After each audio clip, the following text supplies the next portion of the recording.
Good evening, ladies and gentlemen. Thank you for joining us this evening for our live stream. We have not one but two guests lined up this evening. You can see the sign behind me. It's too big to move around my study, so it can't be seen. But I'll explain what that's going to be used for in a little while. But to join me for our first section of this evening, we have someone who probably need no introduction to most of you. That is our Deputy Chairman, Don Marshall. Welcome, Don. Good evening, Richard. Right, great to have you with us. And you're up in, tell people where you are. I'm in the Castle Gallery, which is just outside Perth. So it's that bit, but where all the fruit and veg grows between Perth and Dundee. Okay, very good, very good. Now we're going to start off talking about some things in the news, a bit of family party news as well before we get to our special guest. I'll say our special guest isn't in the waiting room at the moment, so hopefully she's going to appear very soon and be with us by the time we finish. But time will tell. Time will tell. There's always a mystery tour on the live stream. You never quite know what's going to happen. Right, our campaign for the local elections is developing. We've been doing work on various aspects of it, particularly this week getting the candidates registered. And it's looking like, I'm not sure what the final number is going to be, but it's going to be sort of 70 or 80 candidates, all being well, that we will have. Now, when we first thought about doing this, we saw you needed 59 for a party election broadcast. We thought, that just seems too ambitious, but let's try anyway. But it looks like we're going to have something more like 80, which is amazing. And one of those candidates is Don, of course. So, Don, you've started a bit of campaigning. How's that been going? Yeah, so I started last week. I started going around, obviously, in the last election, we had our leaflets delivered by the Royal Mail was part of that. But this time around, the candidates who are, need to be active, we need to be out there actually delivering our own leaflets. So on Sunday, particularly, because it was a nice day, a lot of people were out in their gardens, spoke to quite a few people. And even tonight, I was out in the rain. Sort of a few people walking the dogs who, as one guy came up to me and said, "Oh, did you put that leaflet through my door?" And wanted to shake my hand and talk to me. So actually, I found the reception from the people has been pretty positive, actually. Not like some of the stories we've heard in the past or thought that things might be like. So I think it's slightly different. I feel a different vibe in the council and the local elections than the national, because there's not the same politics in that about the constitution and about the whole vote yes, vote no for independence kind of thing. That's not really on the table. So it's different. I've heard a lot of people saying that. I think part of it might be that they know you're someone from around there. You're a local person. Yeah, and maybe that just changes the perspective as well. Just to explain what you're saying about getting things delivered for Scottish parliamentary elections and Westminster parliamentary elections. The law is that Royal Mail have to deliver, it's a bit more complicated than this, but roughly speaking, one leaflet to all the people where you've got candidates standing. So in the last Scottish election, we could spend £20,000 on 2.8 million leaflets, and they get delivered for nothing. But in the council elections, we don't have that. So in my ward, there's just under 12,000 addresses. So I've got 12,000 leaflets to go around and deliver. Lots of people have been helping out, but it's a big job. It's a really big job. Yeah. But the Westminster election in a couple of years' time, we'll be trying to make the most of Royal Mail's free delivery as well. It gives you a newfound respect for postmen, actually, because putting a letter or putting a leaflet through a letterbox looks easy, but actually no, some of those letterboxes are tough, and you never know what's behind them. So some techniques like a wooden spoon and folding them, you get better and quicker as you go along. So some of them are so spring-loaded, aren't they? It's like it's some sort of trap. Yeah, it's designed to keep your fingers in as well as the letter. Yeah. Sometimes some crazy dog charges at the door, and you think it's probably knocked itself unconscious when it gets there. They get these ones with these really tough bristles. You have to force the thing through, and it will all be mangled and it gets through. But I've yet to find a dog quick enough to get my fingers, that's for sure. So none have got bitten. I think someone did get bitten. I can't remember what one of our candidates had his finger bitten. He did. He said it. Can't remember who it was. The other news, one of the candidates, he's been doing leafleting for a while, said he's lost half a stone. I can believe it. That's That's I pretty can believe impressive. it. I did it, and tonight I just went out and did about 40 minutes, and I covered 2.5 kilometers in that 40 minutes. So, you know, and going house to house. So yeah, you can definitely lose weight doing it. So yeah, I need to. The Afghanistan and stuff. That's right. You're on our wavelength. Yeah, it's up there. It's up where with that. So just to, you too can lose weight by helping your local family party candidate. Definitely, yeah. So anyone in the Carsagowry fancies helping me with leaflets, then let me know. That's for sure. Anywhere else, email chairman@scottishfamily.org, and he will help you out. Put you in touch with people. Now, our campaign launches on Saturday morning, 9 till 9:30. Quite short and sweet, but do come on that. It'll just be on the social media channels as usual. Campaign launch Saturday 9:30, and as part of that, we will show you our party election broadcast, which is brilliant. It's really, really good. I'm not in it. Someone new has done it. Yeah, someone who hasn't appeared in any of our videos before. He's produced it as well. It's extremely high quality. I think it's excellent. So do tune in just for half an hour on Saturday morning before you go about your weekend business. Now, talking about weekend business, our candidates around the country are doing various things, and our team in Ayr said they wanted to give out leaflets in the street, and they said it'd be good to have some placards or something so people knew who they were and maybe start conversations, be a bit provocative. And so they ordered this. Let's see. A man can't become a woman. Simple.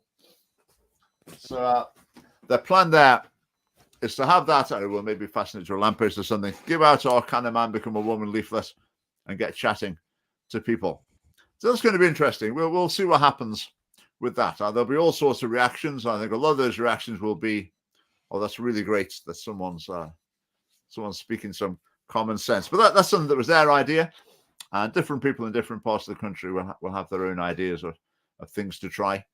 We'll learn from the experience.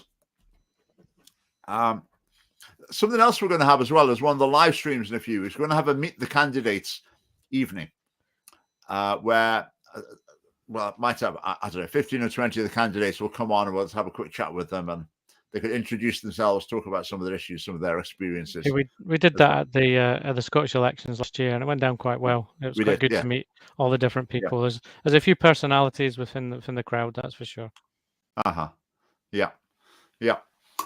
Now, right, if you're only 20 miles from Ayr, then you need to be there. We don't need muscle particularly, but yeah, be good to see you there.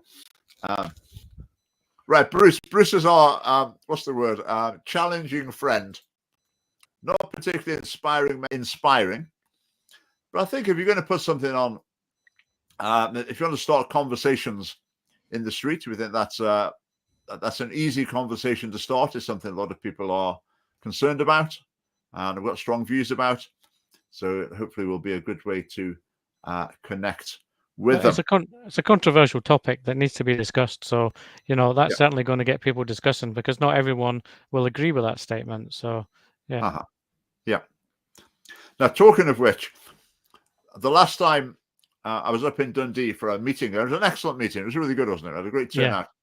Don's the sort of Perth and Dundee chairman. We had an unexpected guest. You might have seen the video of it. Some gentleman came and interrupted the meeting and started remonstrating with us and arguing about various things. You can see that on YouTube. At the Edinburgh meeting last night, we had a sort of vaguely similar thing. We're sitting in the sort of Wetherspoons. It's in a shopping centre, but it's like outdoor tables, if you see what I mean. So they're outdoor, but they're indoor. So we're sitting there around a table, and someone came along. They must have realised that was the family party meeting, and they've got a big transgender flag. And you know these personal alarms where you press a button and it goes beep, beep, beep, beep, beep, really loud, and you can't stop it. The whole point is you can't stop it. So they got this attached to the flag, and they sort of threw it down onto the floor by us. I think maybe they were aiming for us, but they missed. And then sort of stomped away shouting trans rights are human rights, and off they went. So that was as I say, that's you never know what's going to happen at a Scottish family party meeting. But I think it's quite sad that someone would react that way. If someone wanted to come along and say their piece, but the bloke in Dundee, he was very wound up, but Yeah. at least he was willing to try to say something. He did calm down enough to have at least almost a conversation. But you were right. He was so wound up. But yeah, I think if people want to come and debate, then fine, because we'll happily talk to them, because we're not against people, we're not against individuals, and everyone's got a different point of view. It's always good to understand that. And we have a point of view, and not all of us will agree 100% on everything. So there's no issue with that. But yeah, I suppose it's a stunt, kind of like what we'd see. And yeah, I think a quick stomp on that alarm would sort it out. I would imagine that person's probably gone away to their pals and said, haha, this is what I did. They'll maybe get a pat on the back from them. But, well, I don't know. It's a bit childish, really, to do that sort of thing. There's a more serious side. I mean, for a split second, it is a bit alarming as well when unknown person appears to be like throwing something aggressively in your direction. I mean, it does give you a moment of fear and alarm, as the law might define it. Anyway, so that was that. That was that. It'd be so much better if he'd actually engage and you could debate. Well, what was his reason? Why is he so upset with what we're talking about? That's the interesting part, and that's what I'd like to get to. Yeah. We're always inviting people onto the live stream. There's a transgender person got in touch by email a while ago. So I said, please come on the live stream. Let's have a chat. And they said, I'll only come on the live stream if there's going to be no homophobic language used. I said, well, I'm not going to be offensive. We're going to talk about the issues. If I say something you think's out of order, explain to me why you think it's out of order. He said, no, I can't come on there. But then, that's basically saying you're not willing to debate, isn't it? Right? If you went, come on, better. Yeah, but that's coming from a viewpoint where people are not willing to listen to what you're saying, and they just hear one word and they think you're homophobic and just go down that line. It's very easy to say. You could be ageist as well, because you don't. It doesn't mean anything. Mm-hmm. Yeah. Just the last thing on the election. Did I say? I've already said this. I can't remember. The Alba party put out a press release saying that they're hoping to have 100 candidates in the whole of Scotland, and we're going to be 70 or 80. I'm quite surprised. That's pretty good. That's pretty good. I mean, everyone knows Alba. They get so much publicity. They've got figureheads. They've got MSPs and people within their ranks. We're relatively unknown. It's only our second actual elections that we've ever campaigned in. So if we get 80, that's pretty good. I'll be happy with that. Even with half that number, we'd have been probably happy at the start. It's good. And like I say, you never know. You never know in these elections. People vote differently. They don't always vote with just the party. They look on a bit more on local things. They might see something different, and they might be disillusioned with the SNP at the moment. So they may go and look for someone different. But they don't want the Tories. They don't want Labour. So there we are. Vote for us. Why not? We've got to hope people understand the single transferable vote system, which, to be honest, is a long shot, because I only understood it about 3 weeks ago, and it is not easy to understand. But basically, let's say in your ward, you've got, I don't know, a Labour, a Conservative, a Lib Dem, a couple of SNP or something, and the Scottish Family Party candidate. If you put the Scottish Family Party candidate first choice, basically, if they come last, say, those votes will just be transferred to your second choice. Okay. So it's, you can't quite give a cast iron promise that if the Family Party candidate doesn't get elected, their votes will be transferred to your second choice. You can't quite say that, because that wouldn't necessarily happen in absolutely every circumstance, but it almost definitely would be. So really, in council elections, forget tactical voting. It's not relevant. No. Just order the candidates in what you think is your order of preference, and that's job done. Okay, the single transferable vote system, the big computer, that does the tactical voting bit for you. Vote for what you believe in. That's what we need to say. Yeah. So if you believe in us, vote for us. Yeah. First choice. Yeah. Right. Just going back to Alba, I think the outlook for Alba it's going to be fairly depressing, really. They've got 2 MPs. That's really the centerpiece of their representation. But the next Westminster election, they're obviously going to lose them. Yeah. They're not going to get re-elected for Alba, are they? Definitely not. No. And I think they've got 12 councillors. And again, are they not going to be decimated?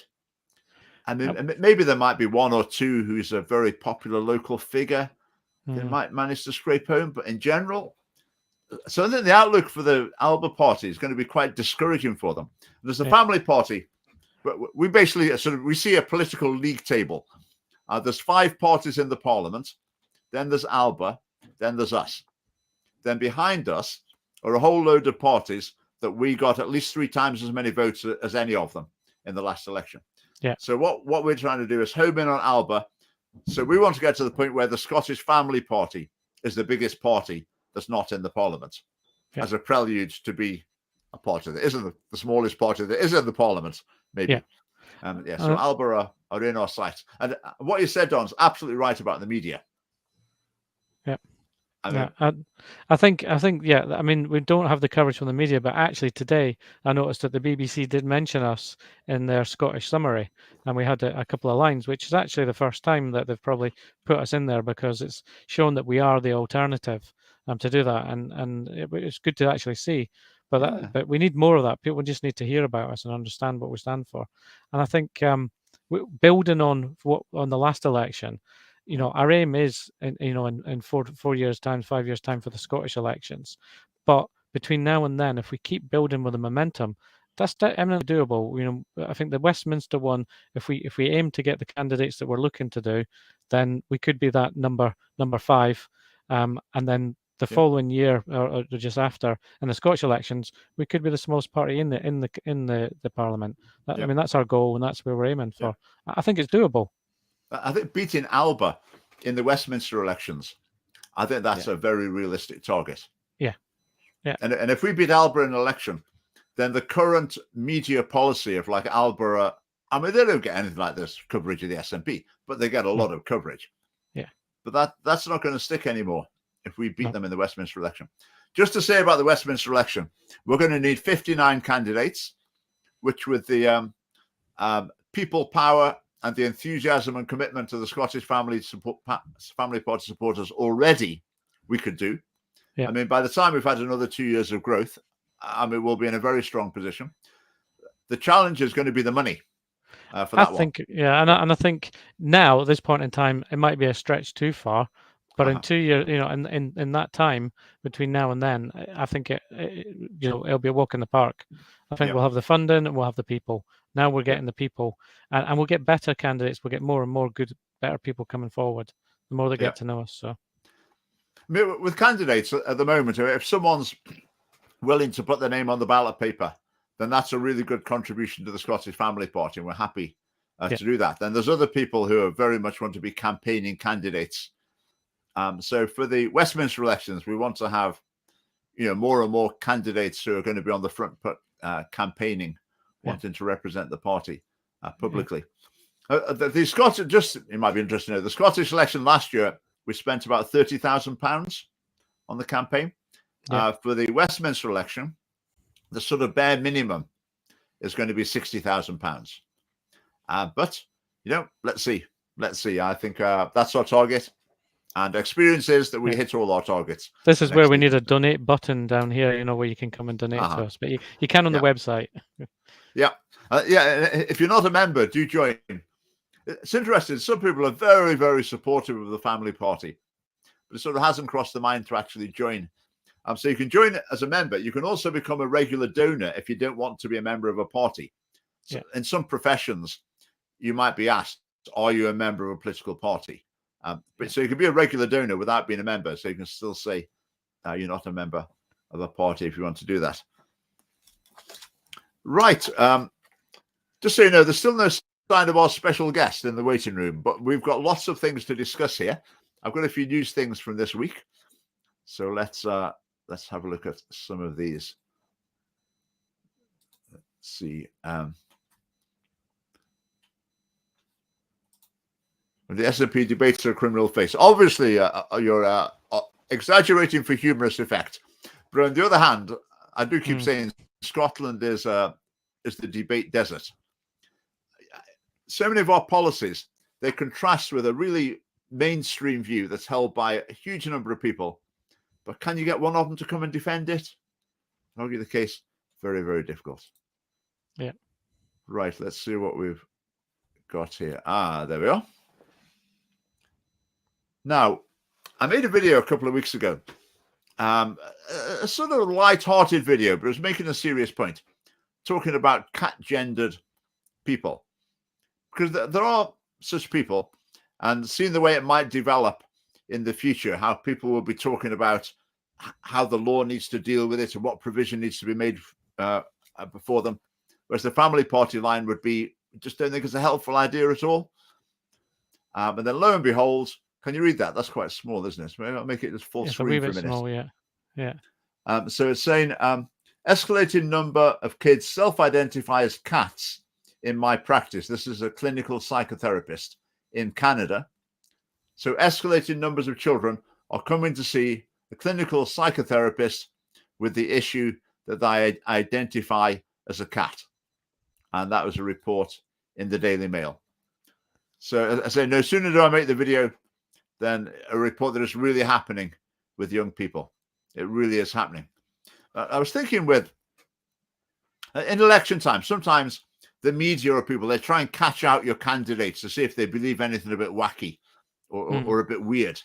But some of like the Scottish government, the way it's presenting really dangerous messages to children, and that doesn't really get challenged. Where if someone has some view that's just a bit unorthodox or whatever, then that's supposed to be really embarrassing. But I'm just ready to say that it's not us sure that should be embarrassed about that. It's promoting this sort of thing. So, had you come across the sort of cat gender thing, or furries, as they're sometimes called?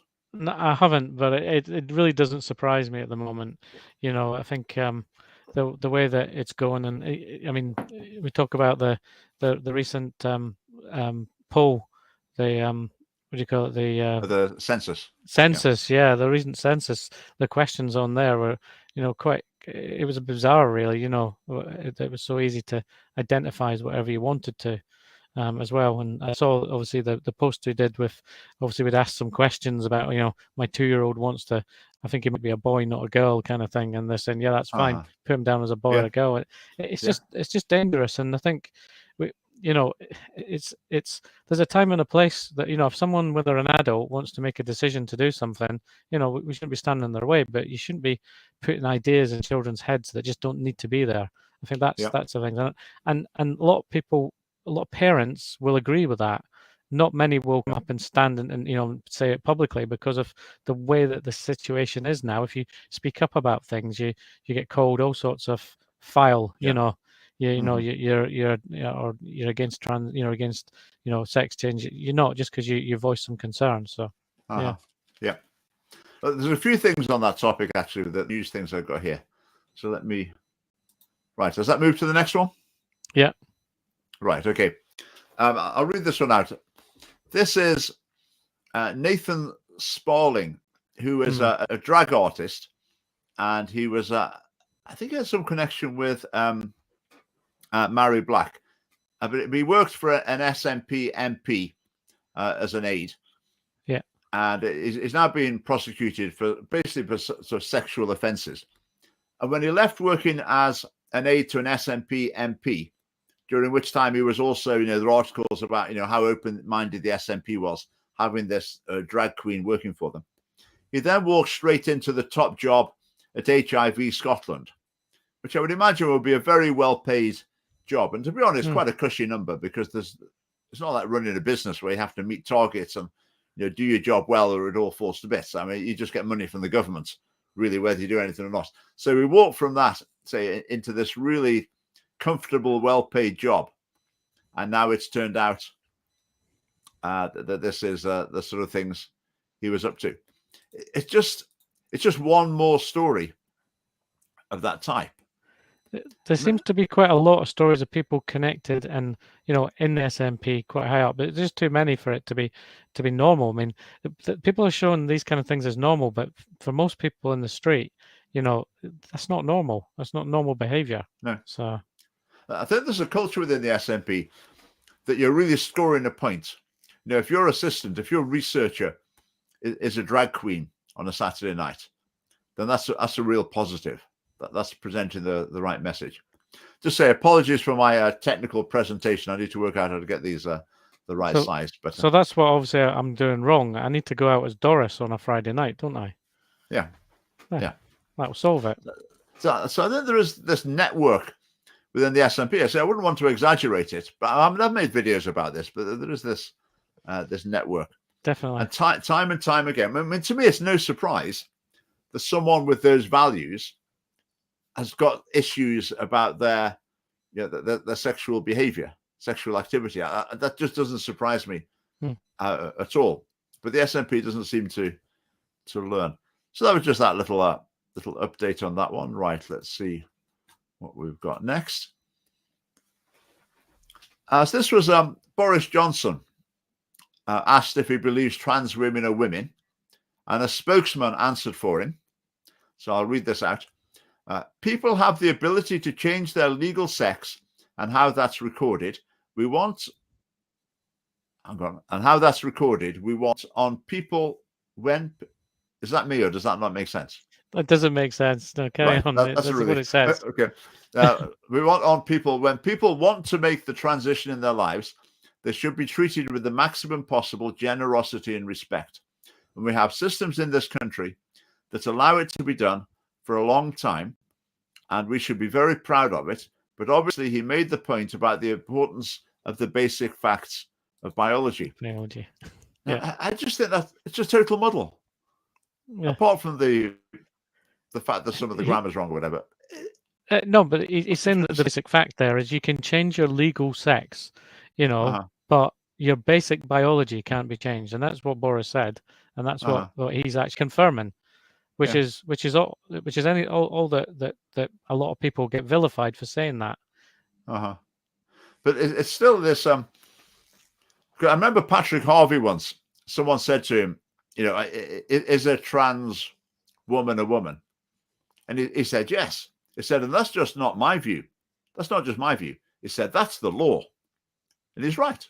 It is the law. I mean, the law is that people can change sex or gender. I mean, that's a total muddle distinction. Yeah. But the law is that you can change. But you see, Boris Johnson, you get the impression he's trying on the one hand to say, yeah, that's fine, that's really good. But on the other hand, I don't really believe it. Yeah. Whereas we say much more clearly, we just don't think this is a helpful way of thinking at all. Yeah, it's confusing. Yeah, and people are confused. No, the whole thing is confusing. Yeah, exactly. Yeah. Exactly. Right, here we go. What have we got next? Oh, this was if there's someone that infuriates me in the Scottish public life, it's the Children and Young People's Commissioner. It's nothing personal. It's just that the things he says are generally so far off my wavelength. So the Children's Climate Strike, has that been going on in Perth or Dundee? Have you been aware of that? I think there has been some, but I've not really seen not much publicity around here. So I know that my daughter and their school haven't participated, as far as I'm aware. So. So our local bus stops are all. I've got posters splattered all over them, and they've got messages like sprayed on them in red paint. I mean, pure vandalism, advertising this thing. And they do it at 11 o'clock on a Friday outside the Parliament. School children in Edinburgh have Friday afternoon off. So instead of doing it like 1 o'clock when they finish school, they do it at 11 o'clock. Yeah. So they miss school. And whenever they do it, basically, I think maybe the Conservatives haven't quite gone along with it, but all the other parties say, oh, that's wonderful. Schools, don't you dare criticize these pupils for bunking off school or going to the protest. Now, of course, the Children and Young People's Commissioner, needless to say, he says children have the right to exercise freedom of peaceful assembly and association, participation, and freedom of expression. So he said they must be supported as they take part in climate strikes. I just think, isn't that ridiculous? So he's basically saying children's rights is he saying the children can just bunk off school whenever they like? As long as they're protesting, by the sounds of it, yeah. I mean, does that same apply to adults? I mean, can adults just bunk off work whenever they like and go and protest? Because they've got a right to protest. Well, I'm pretty sure that your employer would have something to say with that. But also, if we were to go and protest about anything we wanted, which exercising a freedom of speech, and let's say that was something that other, people didn't agree with, then I'm pretty sure that our demonstration would get broken up and we might even Yeah. get arrested. So why can children do it and adults can't? It doesn't make sense to me. Yeah. I think it's a terrible situation. And these children have basically been taught endlessly about environmental issues and climate change. I'm not making any comments about the validity of that message or not. Just the fact is that it's rammed down children's throats, like repeatedly through school. And so when they then say, "Oh, here's a thing, here's a way you can take action," then the children have been so primed and so wound up about the issue that they're basically doing what the adults want them to do. Yeah. So the government wants the teachers to teach the children this message, and the government wants the children to go and tell the government probably what it wants to do in any case. So they're basically using the children to present their own messages. But this idea that the children's rights just say that it's okay to miss school, I mean, that's just so naive to say that. It clearly can't mean that. But you've also got a right to an education. Yeah? I thought there was always a law that kids had to be in school, a minimum number of hours and be schooled. I think as well. Or is that disappeared? Does that not matter? No. That's still there. Yeah. Then there's, children have got a right to an education. So I was talking to a teacher a couple of weeks ago, and she said she's got a really, really badly behaved boy in class, a pretty unpleasant character. And she sent him out of class. And the boy said, "You're denying my right to an education. You can't do that. I know my rights." So that's what we're creating. So, but the child's behavior is denying the education of all the other children in the class. Yeah. So So he thinks the teacher's got no right to kick him out of the class, whereas all the other children are thinking they've got a right to leave the class whenever they like. So basically, they think the children should be able to make the decisions at every point. Anyway, Children and Young People Commissioner, if only he would come onto the live stream for a debate. Bruce, I doubt you're watching, but that would be fascinating. He's probably scared to take you on, Richard. I think partly what people think is if you spend your day telling the government what to do, completely unchallenged, why go out of your way and get challenged? To get challenged. Yeah. I would be tempted. I think even if I was in the position where Nicola Sturgeon phoned me up every week and said, "Right, what do you want me to do next?" Even if I was in that position, I still think I would want to debate with people and talk to people about things. But because not one person can be right all the time, that's for sure. Yeah. Yeah. Right. Let's have a look. What else we've got? Right. I'll read the text. Children need a mum and a dad. So this is the national newspaper reporting that special adoption events aimed at LGBT people are being held again to plug the shortfall of potential adoptive parents. And we made the point in the tweet there that while this is happening, you hear stories. It's not unusual to hear stories of Christian couples who have a hard time or are outright rejected by social work departments because of their Christian values. So while Christian couples, married couples, mum and dad, who probably would be brilliant adoptive or foster parents, have been turned away.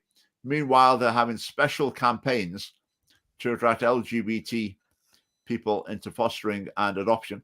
Now, I think this is one of these areas, as far as politics is concerned, we're not particularly interested in influencing or commenting on people's sex lives or the morality of that.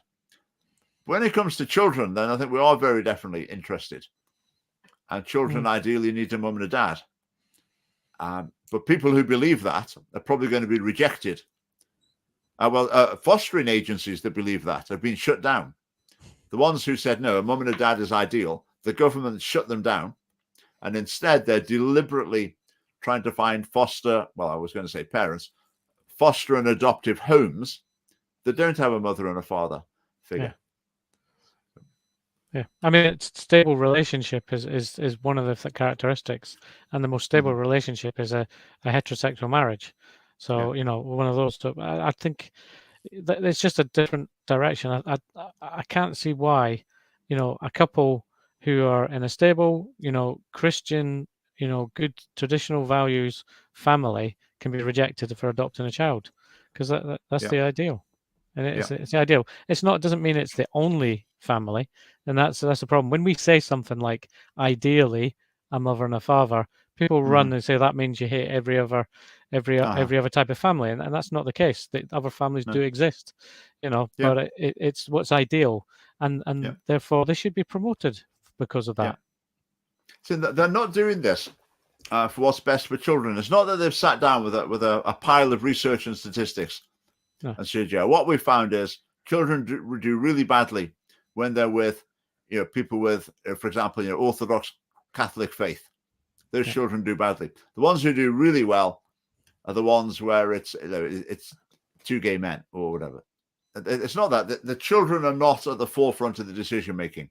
It's first of all it's an equality issue. Therefore, that's the direction they have to go in. Yeah. Right. That was just before I move on from that, I just mention about my little trip on Saturday. I'm not sure I mentioned this to you, Don. Did I say I went to Manchester to speak to a group of Muslims? No, you didn't. No, so that's it. Right. Yeah. It was an invitation out of the blue. Yeah. A Muslim in Manchester had been watching family party videos and sent an email saying, "I would love you to come and speak to a group of Muslims at the Pakistani Community Centre in Manchester." So I went down and spoke to them about family values, the challenges in culture, etc. And they're very, very supportive, completely on board with the issues that I was sharing with them. And they were saying, basically, what can we do? We think it's great what you're doing in Scotland. What can we do here? So I said there's different sorts of campaigning, but we believe if you don't take to the field in the political arena, then really you're on the sidelines. You can cheer from the side all you like, but you've got to get on the pitch, because that's where the game's won and lost. So they're taking that on board. I won't say too much more about it, but there's a group considering how they might go forward there. I mean, in the past, there have been groups of people we've been in touch with. There was a little group in Wales once, a little group in London, who considered the possibility of starting the London family party or the Welsh family party. But it really takes someone with a lot of drive, or a team of people with a lot of drive to get that going. And we didn't really get to that point. But it's a distinct possibility that there might be other family parties sort of under our wing in other parts of the UK. I've come across through some of my work and things I do on LinkedIn and that people have come to me who have parties, because I do a lot of work on sort of men's rights and things like that as well. And a lot of guys, people have come to me about that, and there are some parties that are very much aligned with a lot of what the Scottish Family Party is about. And I think there could be a space for a family party in England for the Westminster. It could get a few people starting the next Westminster elections, and that'd be quite interesting. So definitely open to that, wouldn't we? I mean, I hear a lot of people saying we wish we were in England as well. I hear that a lot. We've got a lot of that on social media, especially because we're very big on TikTok at the last election, until TikTok banned us, because for who knows why. Times. Yeah, who knows why, but that's the way things are. But we got banned. But up to that, we had millions of views on our videos, and a lot of people saying, "Oh, we wish there was something like this in England as well." So definitely is a movement for it. We've got quite a few members in England. And Northern Ireland, I can't think of a Welsh member. But we've got a fair few in England, some in Europe as well, and beyond. Right, so that's my little trip to Manchester. That was good. Now let's go back to the news stories. I think I might have one more. Let's see. This was an article saw on Twitter. Sadly, because of the UK voting system, people do not feel confident enough to vote for smaller parties and often revert to the traditional party they're used to voting for. Now, we talked about that a little bit earlier on, didn't we? Yeah. One of our policies of the family party, you're probably not aware of this, is electoral reform. Yes. So ultimately, we would like to see full proportional representation, which people obviously say, oh, that's just because it suits you. Well, yes, it does suit us, but it's also fair. Yeah. As well.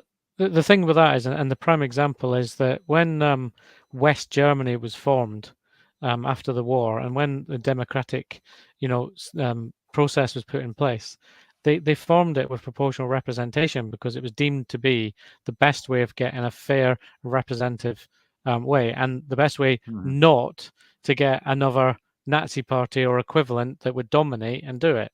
Now, unfortunately, in Scotland, this is what we seem to have had with the SNP, that they're in there and have been stuck in there, and the Scottish Parliament was designed that way so that there wouldn't be an overall majority that couldn't happen, but it's still not quite worked. So, and that's because you've only got kind of a third proportional representation and the rest. Even if it was 50-50, it would be a lot more even. And in Germany, what they had was they had two houses. One which was you had two votes in the election. One you voted for a person, and the others you voted for a party. And one house was complete proportional representation. And how it is, I'm not sure how it is now. It's a long time since I studied German politics, but I did it years ago, and that's before East and West came together. So, but it was very fair. So I totally agree. Proportional representation is the fairest way to get a democratic government. Yeah. I mean, the Scottish system is designed to make it more proportional, and it works. But increasingly, the sort of Greens and SNP are sort of playing the system, in that I think more people are catching on. You vote SNP first vote. If you vote for the Greens with your second vote, you play the system and you get more independent supporting MSPs elected. And that seems to be the trend that the Green vote is growing. I don't think it's particularly that people agree with the Green Party more. It's just that they've learned to play the system. But it's never made sense to me. The Green Party is meant to be about the environment. Why are they playing in any kind of Scottish independence vote? It doesn't sit right. If you look at the Green Party, the roots of where it came from, in the likes of Germany, where it was founded, and that these were environmental activists who really believed in a clean planet. Stopping there, it doesn't make sense. It's a name that's been used and taken in a direction which I think the original founders of the Green movement would be turning in their graves and about what's happened now. Yeah, I mean, it's now a badge for a real hard left party, very hard left. If you hear the views, nothing. But the Green that comes across as cuddly, tree hugging, sort of a worthy cause, which they play to the maximum advantage. The other thing with the Scottish system, they try to make it more proportional, but by dividing it up into 8 regions, that makes it harder for small parties. If it was a national list instead of regional lists, then again, that probably would have made it that maybe the Family Party might have been with a chance of getting an MSP last time. If we had full proportional representation, I'm pretty confident I would be an MSP now. The Family Party would have got one. So the last Scottish election, I think I would have been elected. George Galloway would have been elected. Alex Salmond would have been elected, and he might have had another couple of Alba MSPs. Now, can anyone really say the Scottish Parliament wouldn't have been a more entertaining, lively, and centre of vigorous debate if that had happened? It obviously would have been. If you think about the people who are there instead, the Greens. SNP backbench, I mean, what they contributed, not very much. You don't hear anything from them, do you? Apart from Patrick Harvey, you don't hear anything from the Greens. No. No. Which I'm not complaining about, of course. No. Right, have we got any more? Or is there another? Oh yeah. This is something that just put on Twitter. There's a website that just a load of hot air.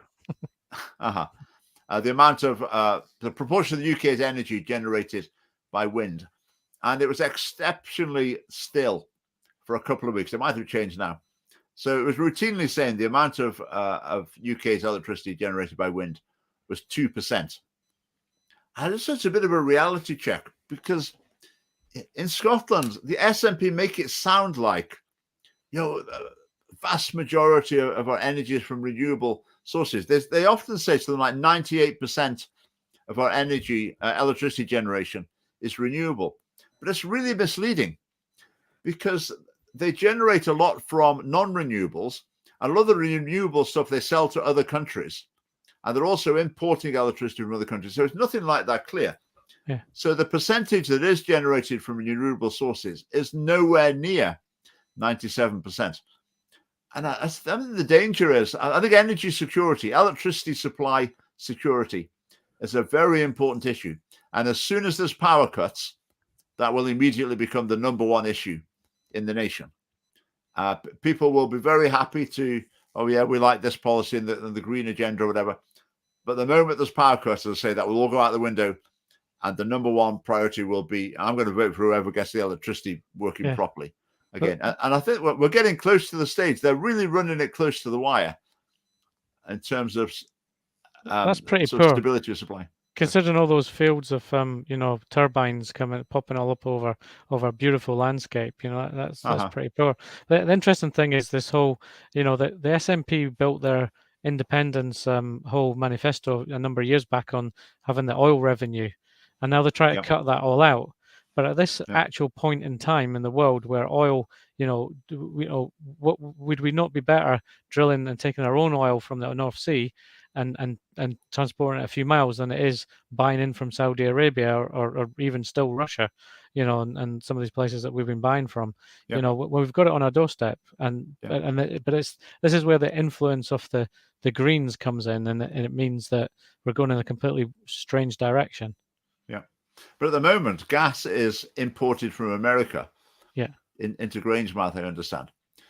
So yeah, I think sort of morally, if your cause is reducing carbon footprint, then if you're going to be burning fossil fuels, then getting them yourself instead of importing them from somewhere else, does it really make most? And I think then, sorry, go on. It also supports the local economy. I mean, Aberdeen was booming, and look at it now. It's it's not a fraction of what it was before. But that could be back at this moment in time. We need it. We actually need that. So yeah. The other thing as well, if you look at where the fossil fuels come from, Russia. I don't particularly want to be supporting the Russian economy. I mean, Saudi Arabia. I mean, some serious question marks there as well. Yeah. So for me, one of the most persuasive arguments in terms of moving away from carbon emitting fuels is to stop making these countries so wealthy. Yeah, because on a global scale, the global situation, that's not helpful. Anyway, I thought that was an interesting snippet to share. 2% of the UK's electricity. Right, and that's the end of my little news things. And we only have a few minutes to go now. Let me just get rid of that. Our special guest has gone astray somehow or other. I'll just say a little bit about her because we'll hopefully get her on another week. She does do live streams, so I mean, she's not someone that never turns up for things. I have seen live streams that she's done, so I don't know what's happened tonight. But she describes herself as a secular Quranist. So she believes that basically the teachings of Islam, the social and moral teachings of Islam, would be very helpful for creating a better society in Western nations. But she's not a Muslim, and she doesn't believe in God or Allah or anything like that. So it's a very unusual view. I dare say unique even. That would have been worth debating. Yeah, definitely. Yeah, she commented on quite a few things on social media, and I didn't agree with some of it. Some of it did, some of it didn't. But she's obviously thought things through. So I thought it would be interesting for her to go on. So I'm not sure what's happened tonight, but Claire. Now I don't actually know how to say her other name. When she came off the tech check, one of my questions were going to be, how do you pronounce her name? So Claire, maybe Cho. You pronounce it, but hopefully she'll be back another week. Right, just the last 10 minutes, Donya. I mean, you mentioned men's rights activism. Yeah. People probably haven't heard you talking about your involvement with that. Do you want to say a bit about that and what you do? Yeah, I've worked with a group called Gender Parity in the past. I don't tend to get too involved nowadays just because of work in Scottish Family Party. Can't do everything. But men definitely get a bad press, and there's been a big movement to vilify men because of certain things that have happened. Big, but murders of women, and there's a big movement on things like violence against women and girls is the whole thing there. But when you look at that and you look at the whole legislation about, say, domestic abuse, domestic violence, it's very much worded and very much stacked that men are always the perpetrators, and I know that isn't always the case, and I speak from personal experience on this, that there are men, and I work with men and support men who have been victims of domestic abuse and domestic violence. So and in that area, and what we try to do is try and highlight the fact that the figures that are always quoted, that 70% of all victims are female, partly of that is because that men don't come forward and men don't talk about their experience of domestic abuse. And so I talk about things like that. I talk about relationships and issues in relationships because men need to see a model or a role model or someone that will speak up to encourage them to do themselves. So I'll give an example. When you see a man and you know that he's under the thumb, or his wife, she wears the trousers, and those kind of sayings. Dig a little bit deeper maybe, because you might find there's a lot more to it. But men, back in the day, I went for support and went for help. I wasn't quite laughed at, but you weren't taken seriously. I went to court at one point in time, and the judge didn't believe me because I was a man, and that's what they're faced with. And what can happen quite often is in a situation where there's domestic abuse, and let's say the two people are arguing, and as a man, if a woman is in your face and is shouting at you and cursing you and calling you all the names under the sun, you'll only be able to take that for a point in time. There'll be a point where you get pushed over the limit. That is one reason why male suicide is high, because those kind of things and other things have contribute to that, financial issues, things like that. But men will get pushed to the point where they'll break. And there's a couple of different ways. One, and then the other is to retaliate. Now, if someone's been goaded for many years, and you do find a lot of men will end up being the abuser in that instance because they've broken, and it doesn't, and they may have been subjected to issues for a long time. Now, that doesn't mean that happens all the time, but there's a pattern of that, and it doesn't come out, and it's not even the first thought. The automatic assumption is, yes, it's the man that's the abuser, and those are the kind of things we want to miss, we want to break down as well. Things like, boys shouldn't cry, don't cry, be man up. Those kind of sayings, they're not helpful for men. We need to be able to open up and speak about our feelings. A lot of men bottle these things up. Yeah, I think it's going back to like this. I mean, the Scottish Parliament, they're forever talking about we need to tackle violence against women and girls, which comes from the UN. I mean, it's a worldwide thing that they're just following the thing. And that's not downplaying. There is violence against women and girls, and it's bad, and that needs to be tackled. But there is also violence against men, and it's also portrayed often as it's men against men. It's men in same-sex relationships, or men will be violent against other men. But women are violent to men. It does happen, it kind of, if you say that, kind of like, no, it doesn't, but it does, and I can say that it definitely does. So I think, and you get things like in the government in Westminster, there's a minister for women, but there's no minister for men, and that's one of the things that we're campaigning for in Westminster and in Scotland, is to try and get a minister for men, just to give it, or at least not have a minister for women and no minister for men, a minister for people, but not why, we're in an age of equality here, but we seem to be swinging too far the other way. So. But I think that the sort of fundamental underlying tenet of feminism, it's like a conspiracy theory, like men are conspiring to oppress women. That's the big picture. So every issue we look at needs to be through that lens, and we've just got to assume that that's ultimately what's going on. But look, it's just not true. That's not a helpful way of looking at it. Everyone's different. Every situation's different. I'd say I support men's rights and equality. I'm looking at parity, and but that means that at work, at home, my wife, she gets my full support with everything. I'm not. She's not chained to the kitchen. I'm not. I don't believe that's the way at all. It's about equality. I support her and she supports me at work. I'll promote a woman into a management role within my team if she's the right person, and I've done that recently. So it just because just because I'm pro, raising the male voice doesn't mean I'm anti-women. And this is where it gets it wrong. You can be both. You don't have to, just because you're pro something doesn't mean you're anti the opposite.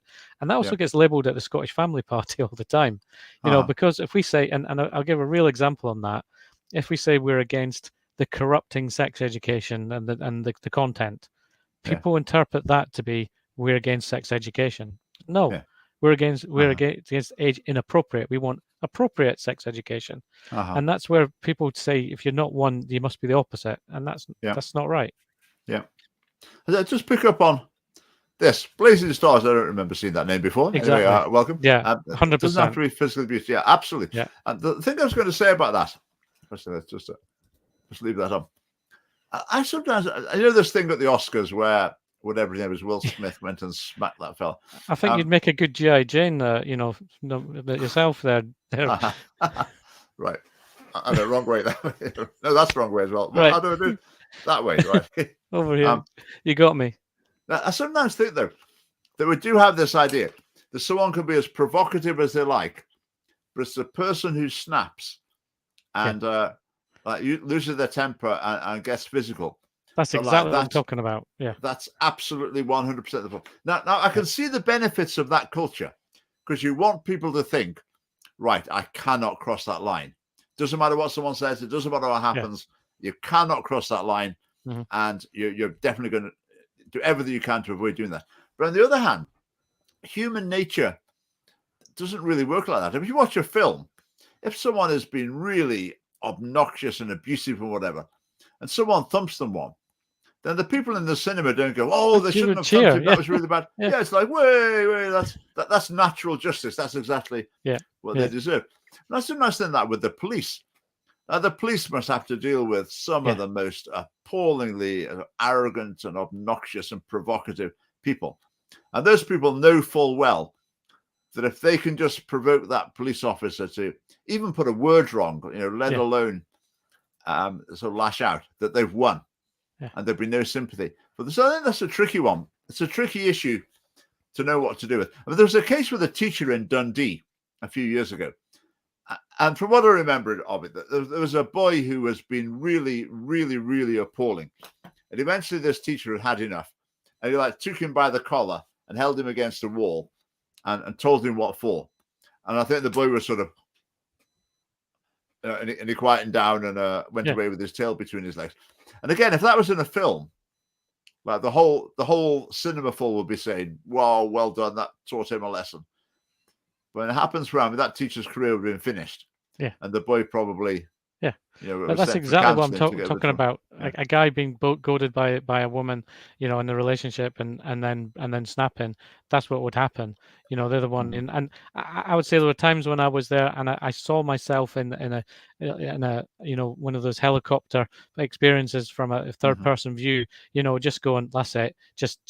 There you go. Take me to prison. Get me out of here. And I could see how easy it could happen. I didn't cross that line, and I stuck there. But I suffered mentally because of that. Now I know that many people have crossed that line, and they're the ones that suffer. But like Blazing Stars was saying, it's not physical. There's so many other forms of abuse. There's sexual abuse. There's financial control. There's verbal abuse. There's psychological abuse. It has its toll on you. If someone, talk about a woman being a nag, there's someone complaining, trying to get you to do the dishes or to mow the lawn, and there's someone who's at you constantly. There's a difference there, and there's a line that gets crossed quite often.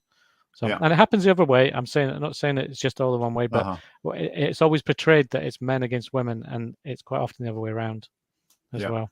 Yeah, I think there's a limit to how much we can expect the states to intervene in relationships. I think that some of the abuse legislation tries to get into things like, it gives examples like controlling what someone watches on the television, humiliating someone when they're with friends or whatever. I mean, these things are so vague. And even if that's happening, is it really going to help to?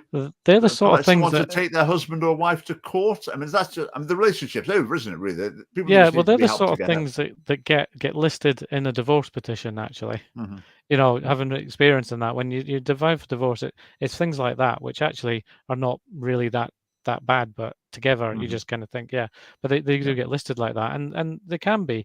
But over time, it depends on how it's done and that whole situation. But when someone controls your life and you turn around and you've got no friends because they won't come near you because of that situation, that's when you know it's bad. So. But you think in that situation, is it ever going to be helpful for example, the husband to take his wife to court and she gets prosecuted? But is that going to help that relationship to reform? Or in those situations where there was violence involved and you've got children and there could be a risk to the children, then that's when you should be taken to court as well. But that's the relationship's over, though, isn't it? If a couple are taking each other, the relationship is over. I mean, family party policy is to have counselling very much available and people aware of it. So that these things, maybe in the earlier stages, there's every opportunity to try and iron out these problems. But also depends on the person. If you're married to a narcissist or a borderline personality disorder, there's no reasoning with that type of person. So whether they're male or female, there's a difference there. I've known a few people who found themselves married to someone who's maybe personality changed, and they basically became impossible to live with. So right. Well, Don, we didn't have our guests, but I think we've filled up our hour. I found that very interesting. It was good to talk about those things and to hear from you. So we will see you again on the live stream before too long, and we'll see you at the council election launch events, one or the other. I'm not quite sure who's involved with that, but we will see you again for those. So thank you, Richard. Wishes with your campaigning, and thanks to everyone for watching. We didn't interact with that many comments, but we got round to a few. So a few new names there as well. Those of you watching later on as well, hope that was interesting, and do tune in next week. At this point, it'd be helpful if I could tell you next week, but I can't quite remember. But there is definitely a special guest. But remember, the campaign launch on Saturday morning, 9 till 9:30. Do tune into that and then share it around on social media. So, right, thanks everyone. Thanks, Don. Great. Thank you, Richard. Thanks everyone. Bye. Good night.